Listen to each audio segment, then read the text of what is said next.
राधे राधे दोस्तों, स्वागत है आपका अपने पूजा भक्ति चैनल में। माघ मास कथा अध्याय 8 का आज आप लोग श्रवण करेंगे। यमदूत कहने लगा कि तुमने बड़ी सुंदर वार्ता पूछी है। यद्यपि मैं पराधीन हूँ, फिर भी तुम्हारे स्नेहवश अपनी बुद्धि के अनुसार बतलाता हूँ। जो प्राणी काया वाचा और मनसा से कभी दूसरों को दुख नहीं देते, वे यमलोक में नहीं जाते। हिंसा करने वाले वेद यज्ञ तप और दान से भी उत्तम गति को नहीं पाते। अहिंसा सबसे बड़ा धर्म तप और दान ऋषियों ने बताया है। जो मनुष्य जल या पृथ्वी पर रहने वाले जीवों को अपने भोजन के लिए मारते हैं, वे कालसूत्र नामक नरक में पड़ते हैं और वहाँ पर अपना मांस खाते हैं और रक्त पीप पान करते हैं तथा पीप की कीचे में उनको कीड़े काटते हैं। हिंसक जनांद काने कुबड़े लूले लंगड़े दरिद्र और अंगहीन होते हैं।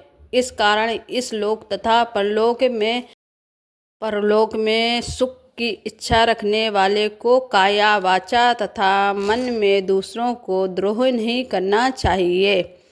जो हिंसा नहीं करते उनको किसी प्रकार की नहीं होता है। जिस तरह सीधी और टेढ़ी दो कार की बहने वाली नदियाँ समुद्र में मिल जाती हैं, वैसे ही सब धर्म अहिंसा में प्रवेश कर जाते हैं। ब्रह्मचारी, गृहस्थ, वानप्रस्थी तथा यति सभी अपने अपने धर्म का पालन करने और जितेंद्रियां रहने से ब्रह्मलोक को प्राप्त करते हैं।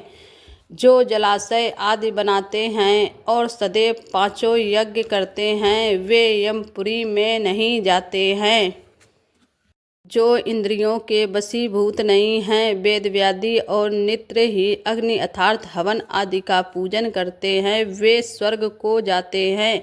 युद्ध भूमि में जो सूरवीर मरुस्थल जाते हैं, वे सूर्यलोक को प्राप्त होते हैं। जो अनाथ स्त्री शरण में आए हुए तथा ब्राह्मण की रक्षा के लिए स्थिर रहते हैं, वे सभी स्वर्ग से नहीं लौटते हैं।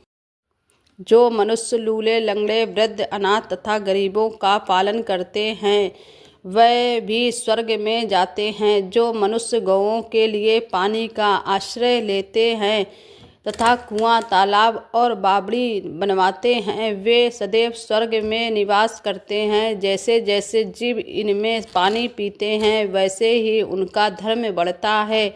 जल से ही मनुष्य के प्राण हैं। मनुष्य इसलिए जो प्याऊ भी लगवाते हैं, वह अच्छे स्वर्ग को प्राप्त होते हैं।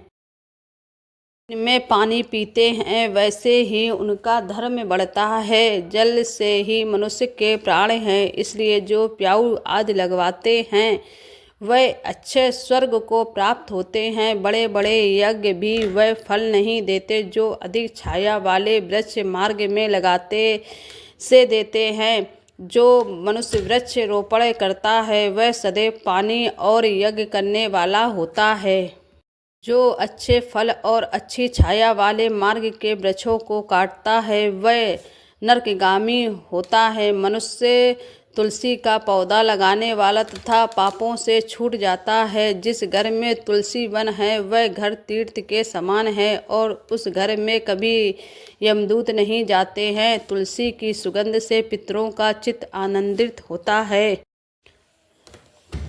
हो जाता है और वे विमान में बैठकर विष्णु लोक को जाते हैं। नर्मदा नदी का दर्शन, गंगा का स्नान और तुलसी दल का स्पर्श, ये सब बराबर बराबर फल देने वाले हैं। हर एक द्वादशी को ब्रह्मा भी तुलसी का पूजन करते हैं। रत्न, सोना, फूल तथा मोती की माला के दान का इतना पुण्य नहीं जितना तुलसी की माला के दान का पुण्य होता है। जितना तुलसी की माला के दान का है, जो फल आम के 1000 और पीपल के 100 वृक्षों को लगाने से होता है, वह तुलसी के एक पौधे के लगाने से होता है। पुष्कर आदि तीर्थ, गंगा आदि नदी, वासुदेव आदि देवता सब ही तुलसी में वास करते हैं। जितना पूजा करता है और सदैव ओम नमः शिवाय मंत्र का जाप करता है, यमलोक की कथा भी नहीं सुनता है। प्रसंग शत्रुता अभिमान से शिव पूजा के समान पापों को नष्ट करने वाला तथा कीर्ति देने वाला 3 लोक में और कोई काम नहीं करता है। जो शिवालय स्थापित करते हैं वे शिवलोक में जाते हैं। ब्रह्मा विष्णु तथा शिव का मंदिर बनाकर मनुष्य वे कुंडवासी होता है। जो भगवान की पूजा के लिए फूलों का बाग चलाते हैं वे धन्य हैं। जो भगवान की पूजा करते हैं और फूल लगाते हैं वो तृप्त हो जाते हैं। जो माता पिता देवता तथा अतिथियों का सदैव पूजन करते हैं वे ब्रह्मालोक को प्राप्त होते हैं।